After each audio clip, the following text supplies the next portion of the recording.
The Arabian-Persian Gulf is located in the center of the Middle East.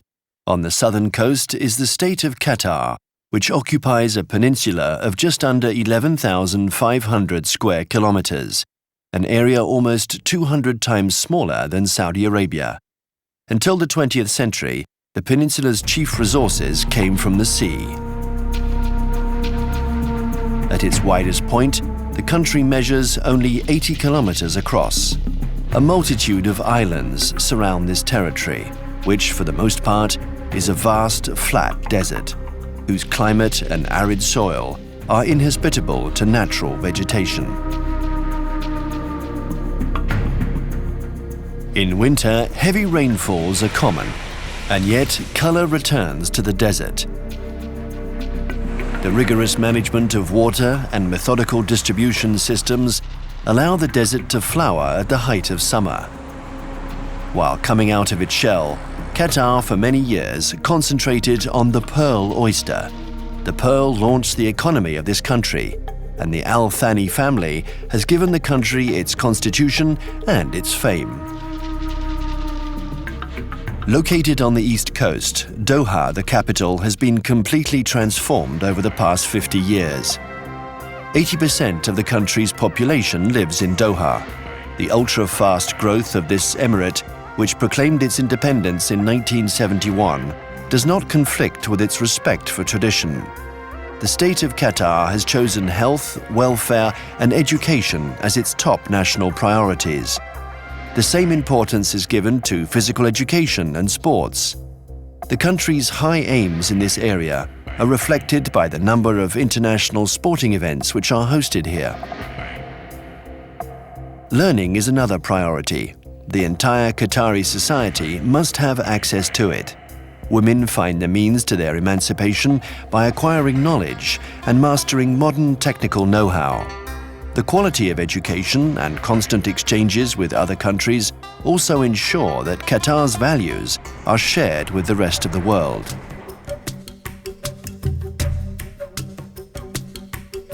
But here, the digital revolution goes hand in hand with ancestral customs. Only 1/3 of the population are of Qatari origin. The others are foreign expatriates who constitute a wealth of know-how and the workforce that is indispensable to the national economy. The customs are those of a country where Islam is practiced by virtually the entire population.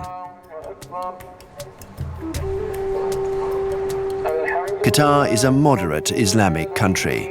Religious convictions are adapted to the present-day world.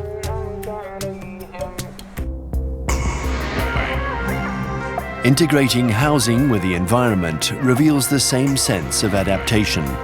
For centuries, the nomadic tribes learned to live in a hostile environment. Once they became settled, the nomads still based their idea of home on the tent. As a shelter from the wind, sand, and sun, there was no better protection.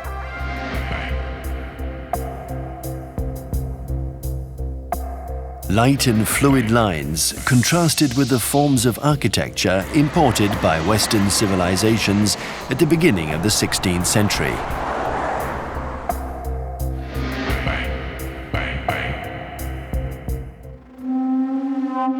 The country ignited considerable foreign commercial interest in the mid-20th century. The wealth obtained from pearl fishing was not all that people had their eye on.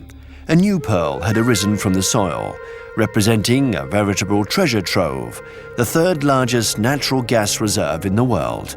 The gas and oil furnish 85% of export income. They also supply the power to produce electricity. Development depends on power lines that transport electricity. Like magic, the desert has been transformed. It isn't always easy to distinguish between a mirage and reality. The camel, the ship of the desert, has adapted to city life, while automobiles cross the desert. Industrial sites are increasing in number, always requiring more infrastructure. The technology and genius of civil engineering set the pace.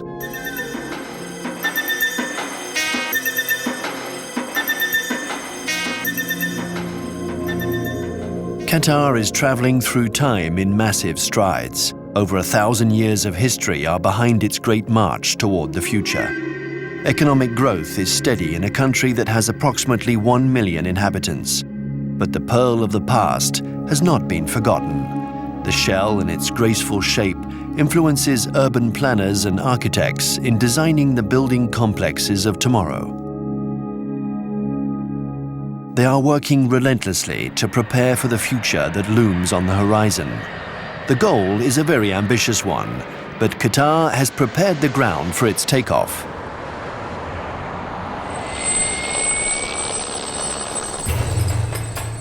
At the desert's edge, a country is creating new forms, those that will shape the future.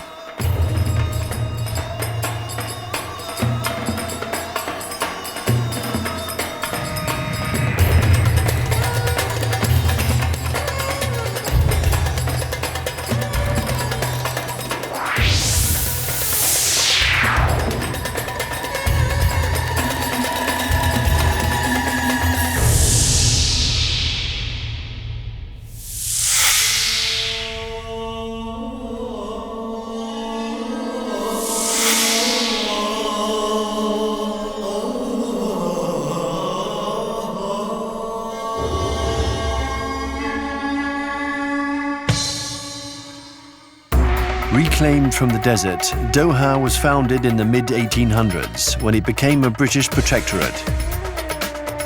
Along the seafront, the Corniche stretches 7 kilometers towards the futuristic forms of the West Bay Quarter. Doha was originally a small fishing village, but time flies. The Doha Corniche is a meeting place for strollers. On Fridays, the dhows, the traditional boats, disembark entire families. They come here to picnic on the grass at the foot of the modern buildings. Although no clothing restrictions are imposed on the women, most of them wear the long black abaya.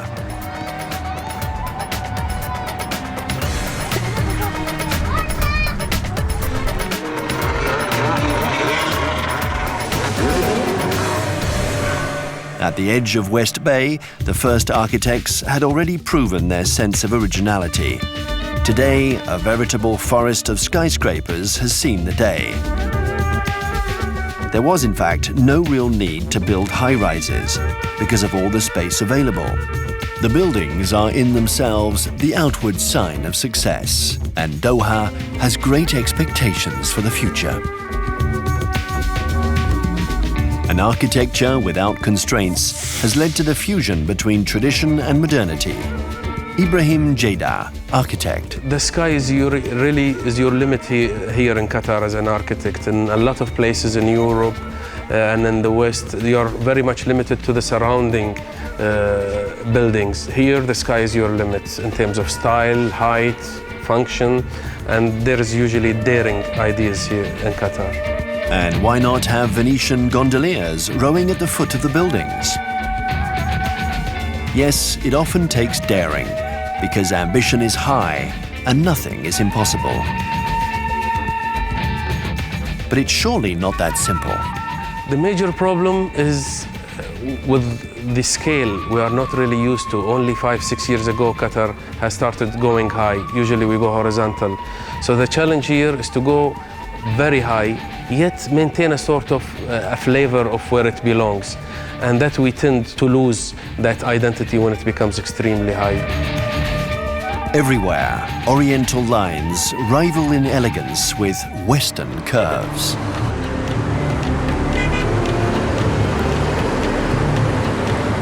The flourishing economy of the state of Qatar rests on solid ground. The government has chosen to diversify its resources by turning the capital into an important financial center. For example, Hamar Al-Kabir Street is where all the banks are, where everything tends to turn the color of gold, even the pearls.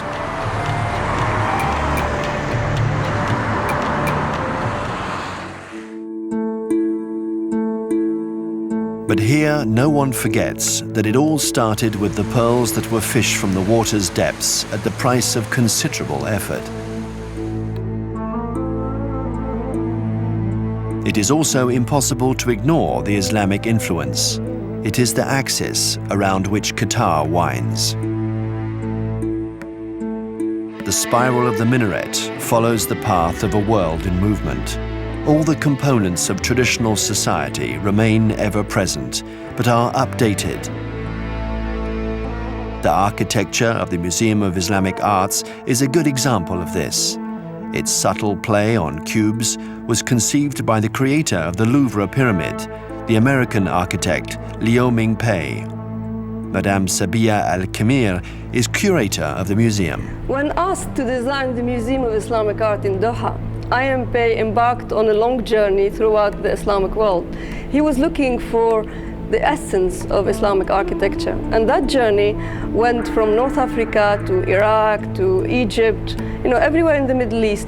And really what Pei did is taking Islamic architecture, the root of tradition, to modernity. The objects that are exhibited here come from 3 continents. They span 13 centuries of a brilliant civilization. They range from pottery, glass, metalwork, carpets, basically from earthenware to silk, and from Cordoba in Spain to Samarkand in Central Asia. It's a wide geographical area, and it is from the 7th century when Islam came to nowadays. Very close to the museum and in the shadow of the skyscrapers is a boatyard out of time, where the dhows are built according to the ancient techniques. The dhow is a commonly used boat in the Indian Ocean, and particularly along the Gulf coasts. They are usually built out of teak, a wood that does not rot.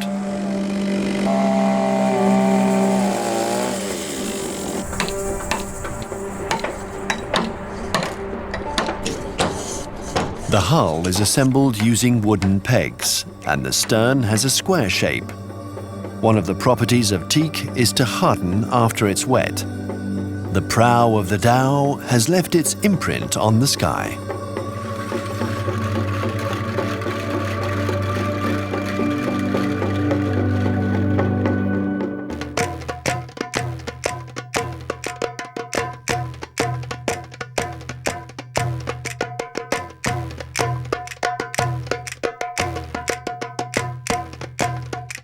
Another tradition, the souk, a word which in Arabic signifies Old City Market.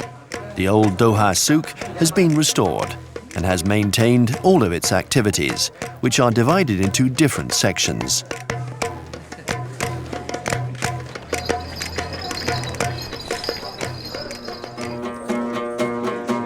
Traditional musical instruments,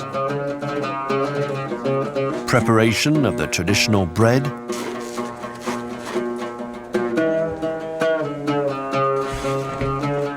everything here reflects an aspect of the past.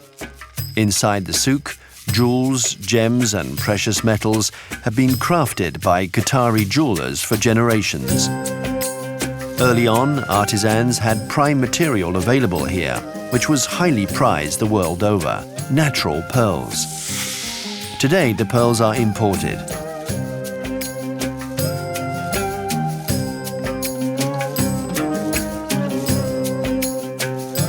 This is the grandson of a pearl fisherman. He is a pearl salesman and also an artist who creates wonderful images by using woods of different nuances. His works sometimes recall the intricate craft of his ancestors.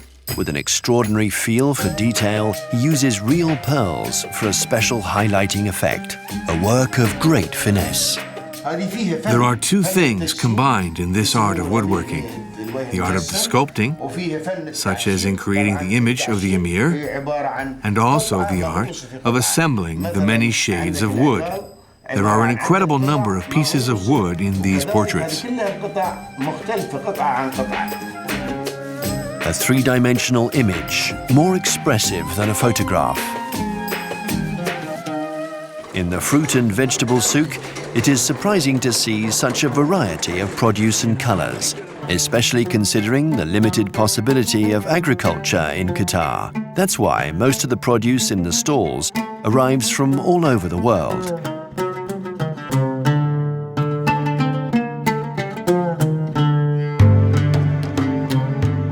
products and moving merchandise are sold at another souk. The harsh desert climate and the absence of pasture land are obstacles to animal breeding. The traditional souks coexist with more contemporary souks. Modern shapes, exotic shapes. The more gigantic, the better. Inside, the air is always cool, and the wind will never chase the clouds away.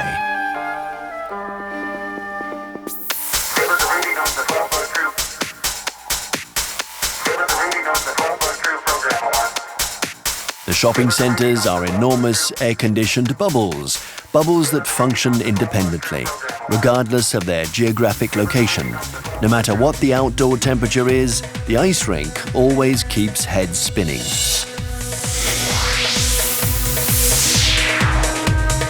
But nothing can cool the attraction that Qataris have for consumer goods.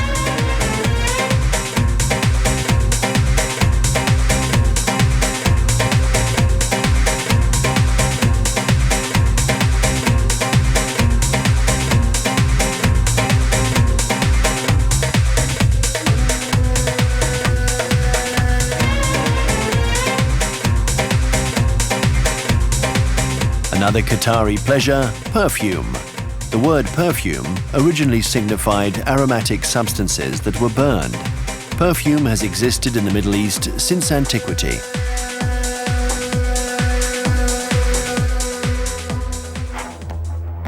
Tradition is important in Qatar. Nevertheless, the country has not shut itself off from the present. It is resolutely turned outward, toward the future. In keeping with that goal is Al Jazeera, the satellite television channel, created by the Emir in 1996. It has become one of the leading news channels in the world, while presenting the news from the Arab point of view. The station has built a memorial to journalists who have been killed on the job.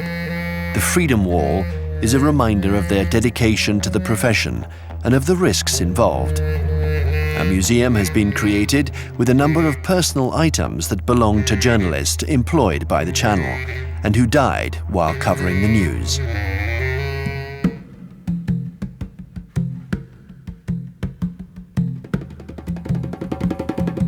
To prepare for the future, Qatar has created the Qatar Foundation, chaired by Her Royal Highness, the wife of the Emir. Considerable funds have been invested to help all of the Qatari people meet the challenges that await them. By keeping to the lines of traditional architecture, but also by calling upon the masters of contemporary architecture, an immense complex has been built. Education City.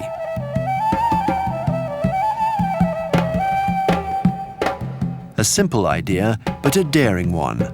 To found a campus not by establishing one university, but by grouping several of the best universities in the world on the same site. The astronomical scale of investment, the state-of-the-art techniques, and top professors recruited throughout the world have rapidly given international renown to this achievement.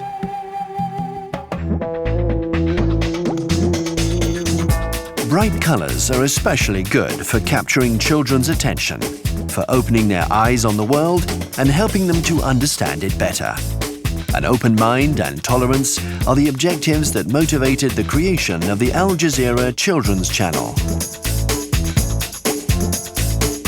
The channel aims at the education and entertainment of Arab children.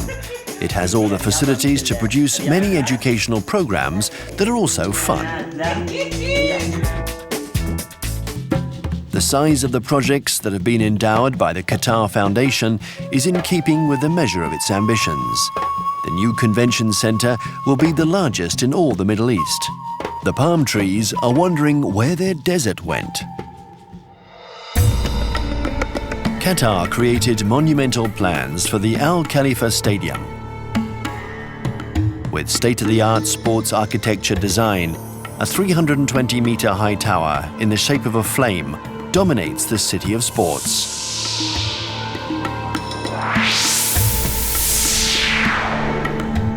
The quality of its sports facilities is an immense asset for Qatar, which organized the Asian Games in 2006.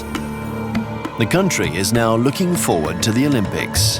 In declaring its burning desire for the Olympics, Qatar obviously benefits from a major asset in its infrastructure. Qatar disposes also of a unique educational resource called Aspire.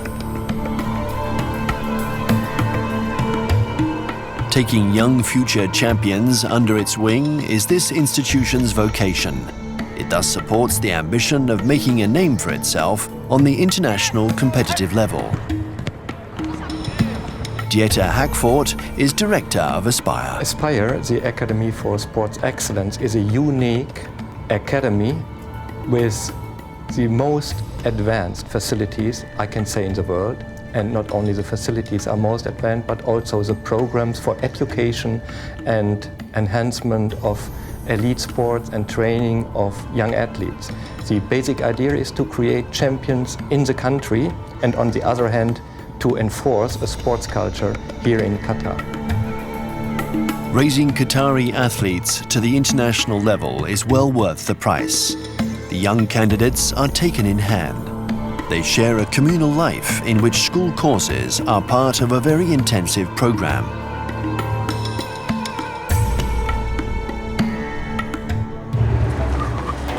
Here, sports contribute to creating new shapes, the shapes of the future.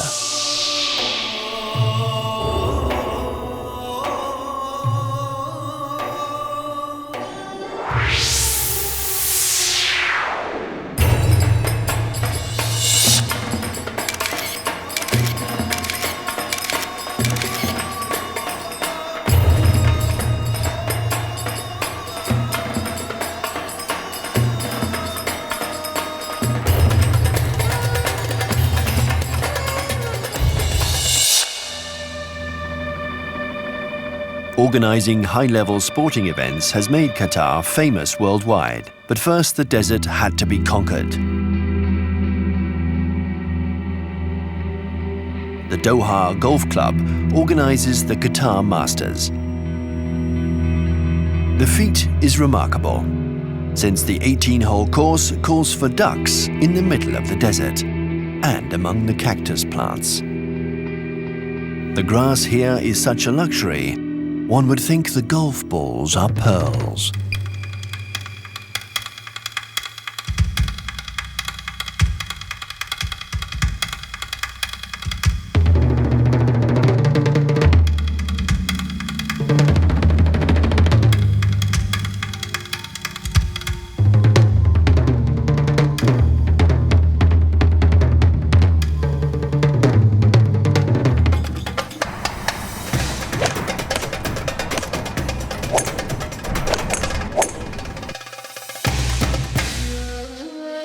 Horses have always accompanied the nomad populations of the Middle East. They have belonged to Arab culture for centuries.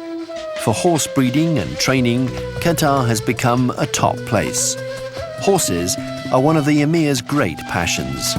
His horse farms are famous the world over, and his horses have won many prizes.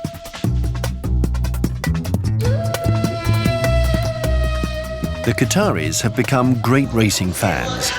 The long British presence in the country may largely explain why Qataris are so interested in horse racing.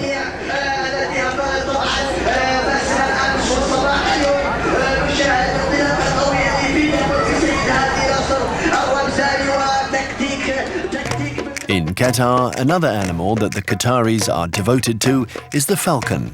This bird of prey belongs to an age-old tradition which makes bird and master hunting partners. The falcons have their own hospitals.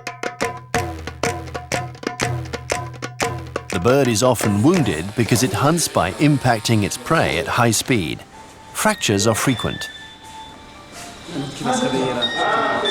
During surgery, the bird is under anesthetic. Small laceration here, this cause this maybe during training when he's landing or catching the like a pigeon or some bird in the desert, he hit the stone. The owner is very concerned as he watches the operation. The trained falcon is of great value, both sentimental and financial. Another type of operation, replacing a feather. The damaged feather is spliced. Each feather is referenced according to size and positioning. The stem is simply slipped into the wing.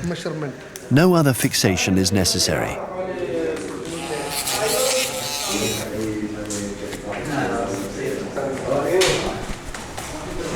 The falcon wakes up and is ready to go back to work.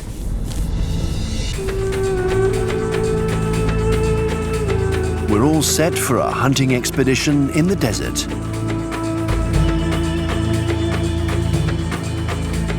The prey is released. The falcon takes off.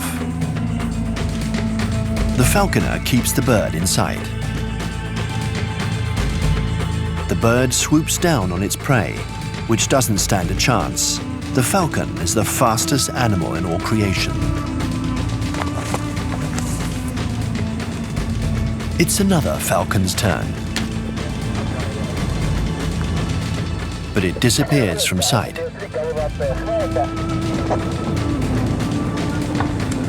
Fortunately, the falconer has a trusty gadget in his 4x4.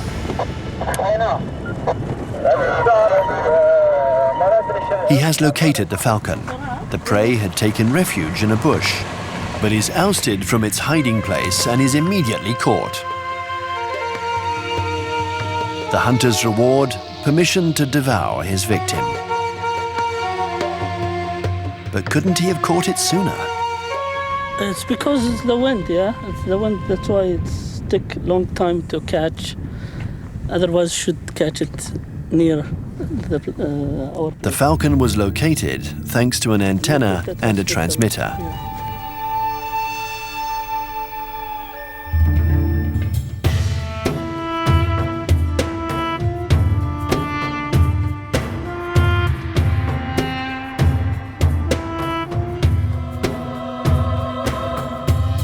Heading west across the desert. We see familiar silhouettes, another animal that is traditionally present. On the horizon, a tent camp has been set up in the Bedouin style.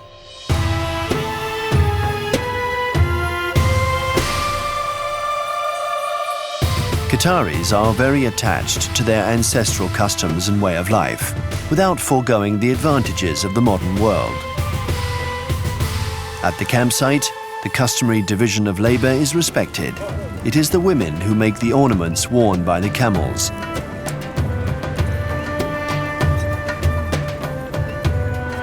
They also prepare the awamats, or fritters, and other traditional dishes. Everyone is here in honor of the animal that makes their existence in the desert possible, the camel. For the camel, the day begins with a good shower.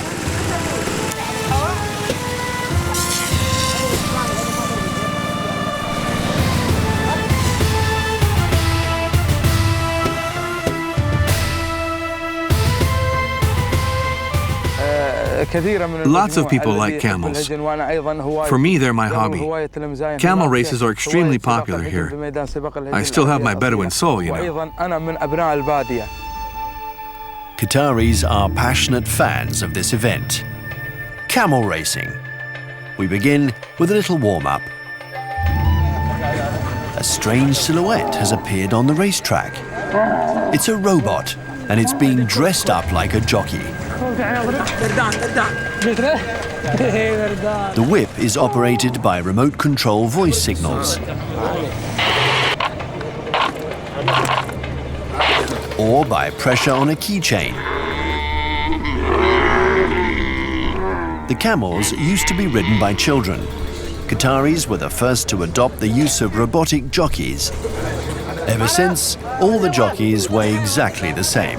As starting time draws closer, the camels must line up in the direction of the race. And there are no exceptions to this rule. Everything is soon taken care of.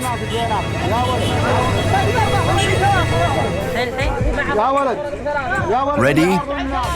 Go! The camels are off, accompanied by a group of cars.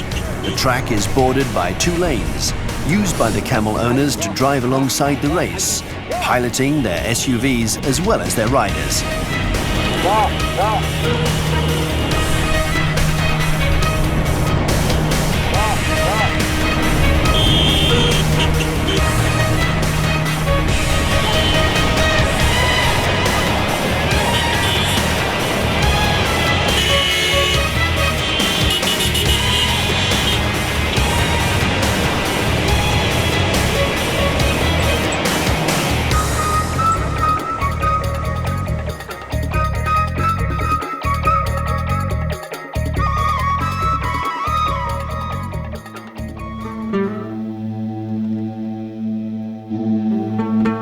Still in their pen, the females seem extremely nervous. They've had their hair done. They're wearing their best attire. What is going on? A jury of experts is about to judge which one is the prettiest.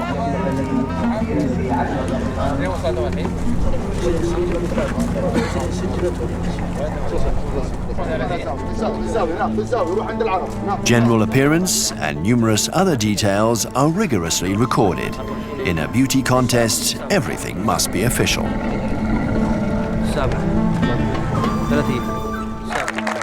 And the winner is... المركز الرابع الجاذل محمد بن بجر الدوسري. A new star is born, and the contest ends with dancing and singing.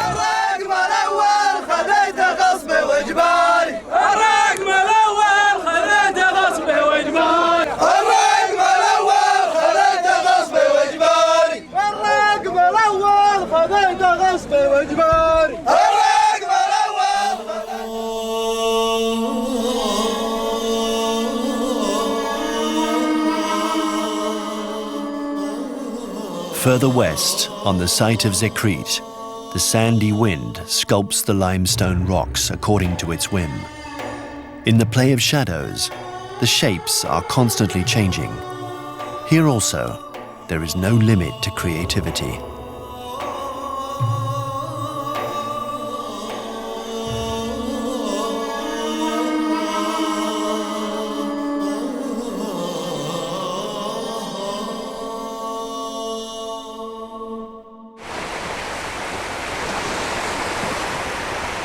The west coast of Qatar lies on the Gulf of Bahrain. The large beaches could certainly accommodate a lot of sunbathers, but activity here is limited to the exploitation of oil. The country's principal oil fields are in fact located on the western coast. The pipelines wind their way throughout this region. Oil was discovered here by the British at the end of the 1930s. Qatar was entering a new era. Leaving the capital and heading north, the desert rapidly reclaims its rights. The further we go, the more barren the landscape becomes.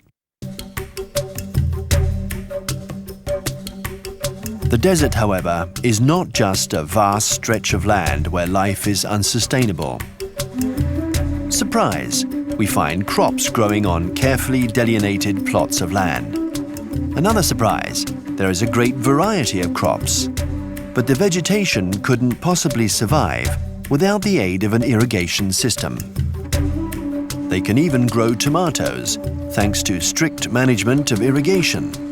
With certain vegetables, local production supplies 70% of Qatar's consumption. Amazing! Dairy cows are raised in the desert, animals that have low resistance to heat. And yet it works out, particularly where technology is called for.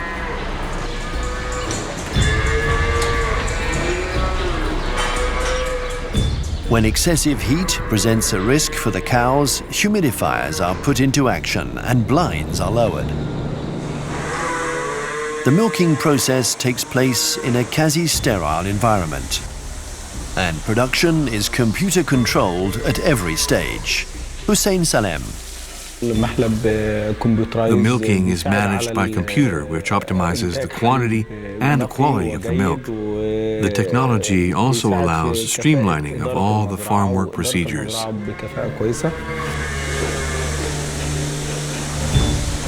Certain manual work remains, but it is the computer that determines the quantity of milk to be collected. We milk the cows 2 or 3 times a day.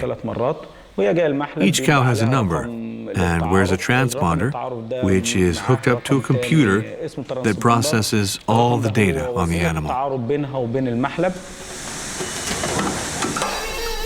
Another animal bred here, the oryx.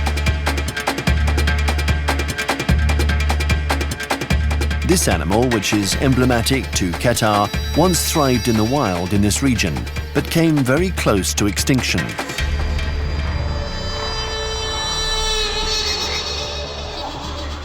Gazelles are also part of the local fauna. They have been almost wiped out by hunters, but today they thrive on breeding farms. They are highly valued for their meat and their hide.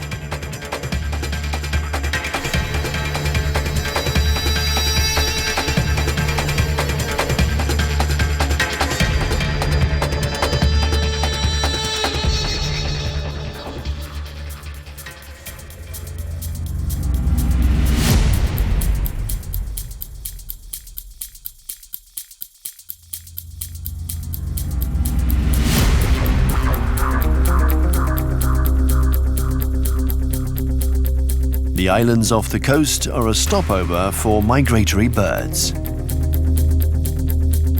Dense mangroves border on the desert in certain places.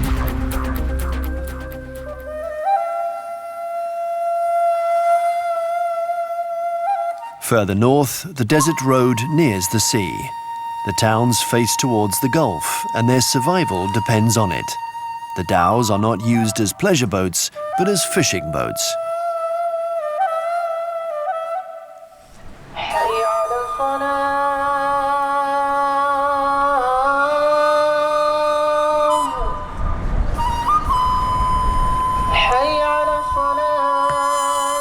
The port of Al Ruwais is at the very northern tip of the peninsula. Fishing is one of the traditional activities of Qatar. Today, those who make a living as fishermen are immigrant workers. The Al Zubarah fort was built in 1938 to guard against the dangers that came from the sea. At the time, Qatar was responding to the fortifications built in Bahrain. The region was already a hub of heavy commercial traffic. Munir Taha is an archaeologist. During the 18th and 19th century, Zubarah was a trade center for the whole Arabian Gulf area. It was connected to the Basra from the north, Oman from the south, and from there go to East Africa, to the west, and to the east, to the Indus Valley, up to China. On display inside the fort are objects found in the area during archaeological digs of the ruins. The city used to be a thriving trade center. There is an important port in Zubarah, also mentioned in the historical books. And Zubarah also was famous in pearling industry. The pearls were exported to many countries. Zubarah was an international port which you can use any sort of currency. The city of Zubarah, protected by its ramparts as early as the 18th century, was ideally located. The importance of this site proves that the country's outward-looking orientation is not just recent history. Traveling south, Saudi Arabia is only 75 kilometers away. Immediately leaving the capital behind us is a region southwards where the law of the desert prevails. There will be no obstacles on the road other than immense sand dunes. Only the seacoast brings the desert to an end.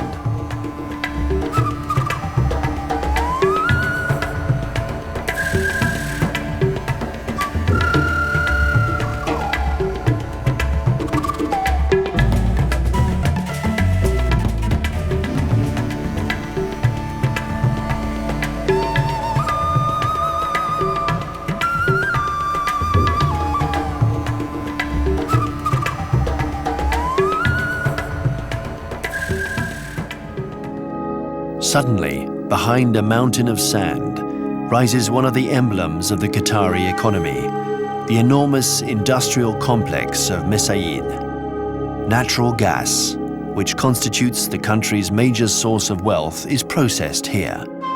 One of the biggest gas fields in the world was discovered in Qatar in the 1970s. The installations in Mesaid are equipped with sophisticated processing technology. These involve cooling the natural gas to liquefy it, and then ensuring its transport in this lower volume, more stable form.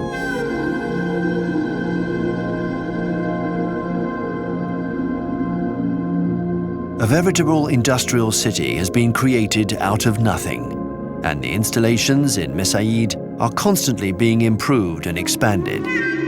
If the world consumption of natural gas is maintained at its current level, and if Qatar continues to maintain its rate of exporting, it is estimated that exploitation of the gas reserves could continue for over 200 years. This is where the country's future begins. To head south, we simply follow the coastline.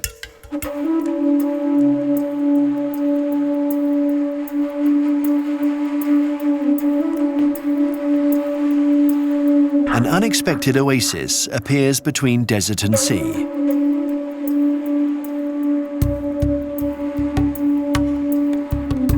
An oasis of comfort and tranquility.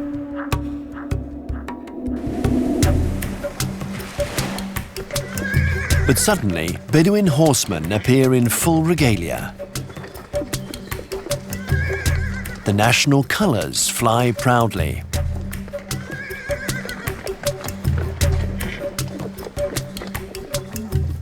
Unexpected luncheon on the grass and young sports fans who let us in on what's going on. Of course, bicycles. In January, the Tour of Qatar starts off the cycling season under the direction of ex-champion Eddy Merckx.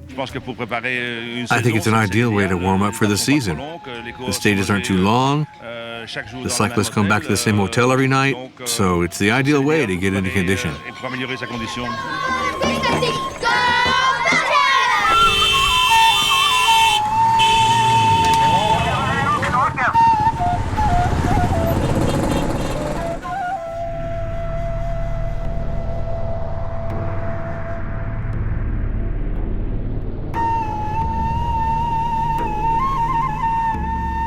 This is the only place in the country where the landscape seems to undulate.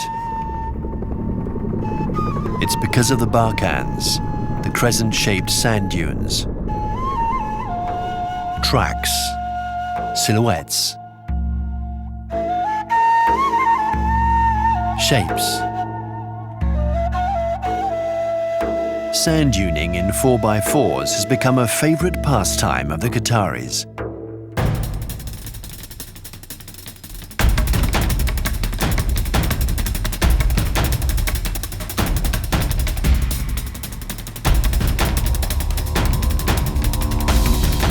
The sports field goes on forever. What's really interesting is finding dunes no one has ever driven on before, finding new terrain.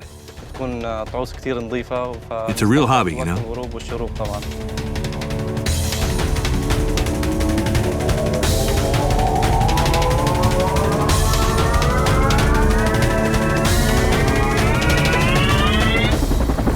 The terrain is constantly renewed because the wind regularly erases the tire tracks, and the desert lends itself to all kinds of vehicles.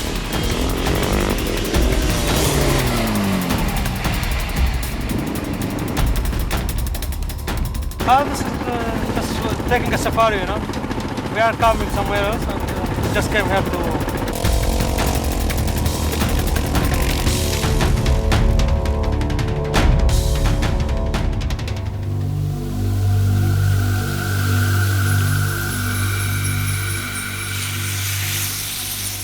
The southern coast takes us to a channel that leads to a small inland sea. On the other side, Saudi Arabia.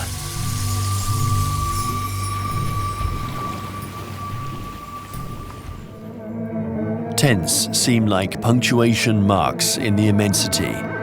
For several hours or several days, Qataris come to commune with the desert. It's a way of returning to their origins, which doesn't mean leaving the modern world behind.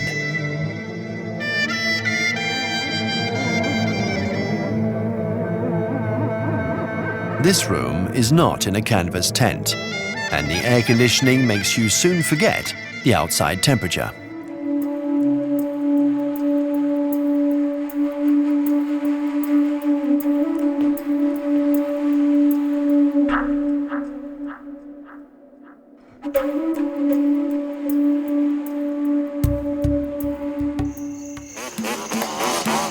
It will soon be night.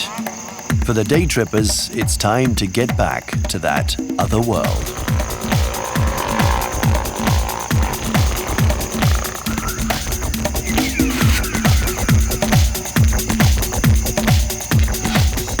Reality turns into an extraordinary mirage, an unbelievable gymkhana.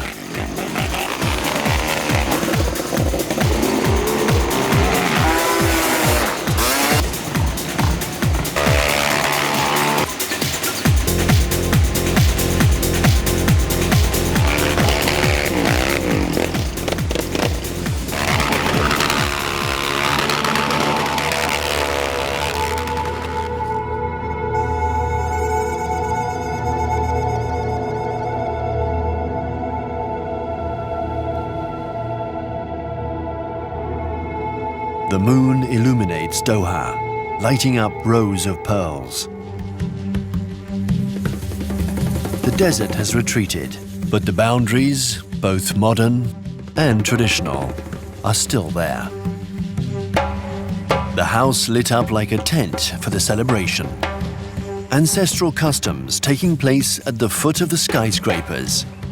The mosque is a landmark in the night. It's a wedding feast. The guests present their compliments. The men gather in one area, the women in another. The coffee pots are heated just as they are in the desert. Incense is still used as a sign of welcome, along with dates. In the very heart of the modern city, tradition goes hand in hand with the present. Pearls of light bring on the traditional dances. A Bedouin dance reserved for very special occasions. The sword dance.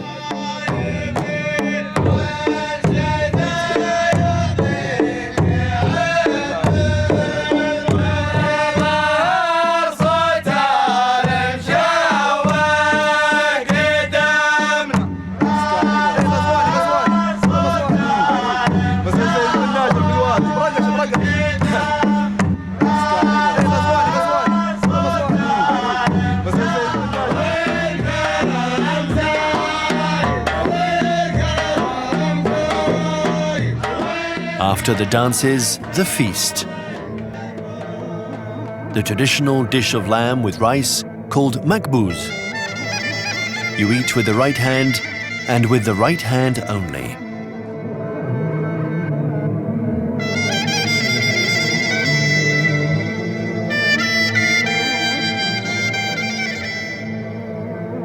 Tomorrow, a new life begins for the bridegroom. In the shade or in the light, Qatar is in the process of meeting the challenge, reconciling identity with modernity. As in a waking dream, the country emerges straight from the desert, from tent to skyscraper, with almost no transition in between. It has raced into a new age. You have to rub your eyes to believe what you're seeing. To Arab poets of ages past, pearls were teardrops of the moon. The pearls of today have brought overwhelming change to the life of Qataris, but not to their essential values. They have become the pearls of the future.